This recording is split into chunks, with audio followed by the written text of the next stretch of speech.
If you grew up in the 70s, 80s, or even the early 90s, there was a specific, intoxicating smell you associated with innovation. It wasn't the smell of a new car or fresh coffee.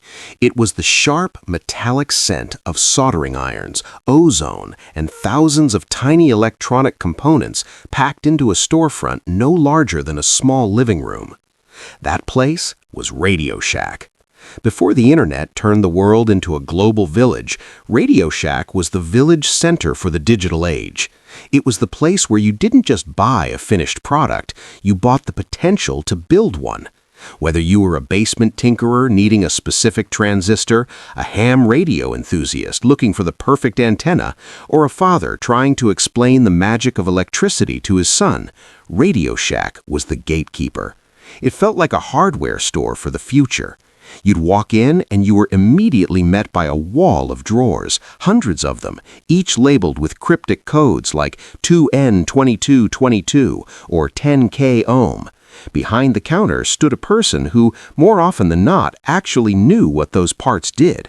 It was the only place on Earth where you could buy a battery, a stereo system, and a circuit board in the same 5-minute window. But the story of how this humble supplier of hobbyist parts became the most ubiquitous name in consumer electronics and then spiraled into a cautionary tale of corporate identity crisis is one of the most fascinating chapters in retail history. Most people don't realize that RadioShack didn't start with circuits at all. It began as the RadioShack, a supply house for radio officers on ships, founded in 1921 in Boston. For decades, it was a niche, almost invisible provider of high-end audio equipment. It wasn't until 1963, when the company was purchased by the Tandy Corporation, a leather goods company of all things, that the DNA of the brand truly changed. Charles Tandy saw something in the hobbyist market that others ignored. He realized that the average American was starting to get curious about the technology filling their homes. Under Tandy's leadership, RadioShack began to expand with aggressive strategic precision. They didn't want to be the biggest store in the mall. They wanted to be the most accessible. They blanketed the suburbs. By the 80s, they were on almost every street corner, often with multiple locations in the same zip code. They weren't just selling products, they were selling a lifestyle of self-reliance. If it broke, you could fix it. If you could dream it, you could build it. And for those who didn't want to build, they had the Tandy line of electronics, which brought things like home computers and portable audio into the reach of the middle class. If there was one moment that solidified RadioShack's place in history, it was the summer of 1977. That was the year they launched the TRS-80. While the Apple II and the Commodore PET were also hitting the market, the TRS-80 was different. It was sold through the RadioShack network. You didn't have to go to a specialty computer shop to see it. You could walk into your local neighborhood store right next to the wall of batteries and see the future of computing on a display desk. Millions of kids and adults got their first exposure to programming on the TRS-80. It was dubbed the Trash 80 by its detractors, but it was a workhorse.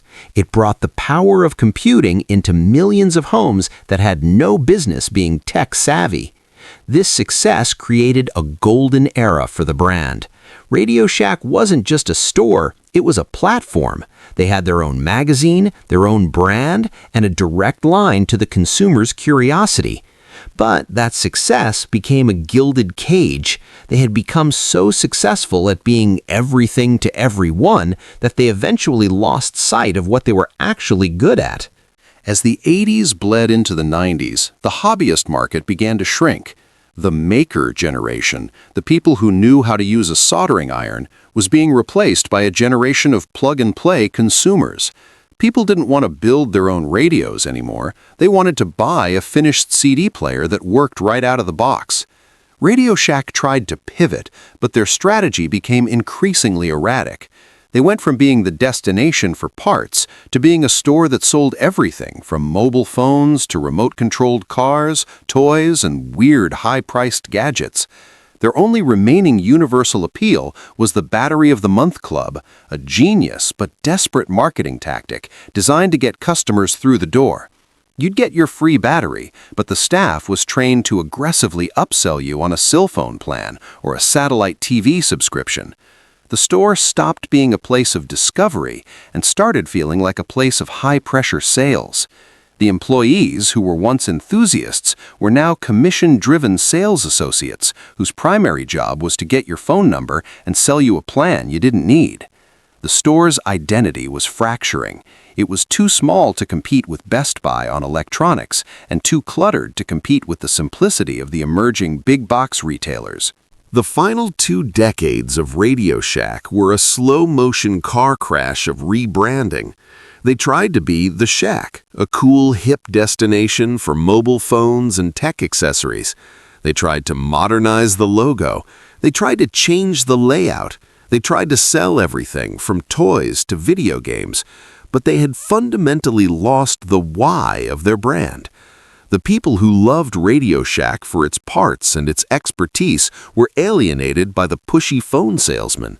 And the people who wanted to buy a modern computer or a flat-screen TV were going to stores with better prices and better selections. They had alienated their base and failed to secure the next generation. They were caught in the middle of a shifting technological tide. The internet arrived, and suddenly the hard-to-find components were available to everyone with a click of a button. Why go to a store to argue with a salesman about a cell phone plan when you could buy that same component online for pennies? The storefronts that were once assets became massive liabilities. They were too small to hold the inventory the public wanted and too numerous to maintain. Bankruptcy became inevitable, not once, but twice, as they tried to restructure a business model that was fundamentally built for a world that no longer existed. Today, the RadioShack name has been sold, licensed, and repurposed, but the original spirit of the place is gone. Those hundreds of small, cluttered drawers are sitting in landfills. The knowledge of the hobbyist who knew which transistor would fix your shortwave radio has mostly faded away. But for a certain generation, walking past a vacant storefront that used to be a RadioShack still triggers a memory. It's the memory of curiosity. It's the memory of a place that believed you were capable of understanding the machine. RadioShack was the physical manifestation of the idea that technology shouldn't just be consumed, it should be understood. Do you still have any of your original TRS-80 gear or components in a box in your attic?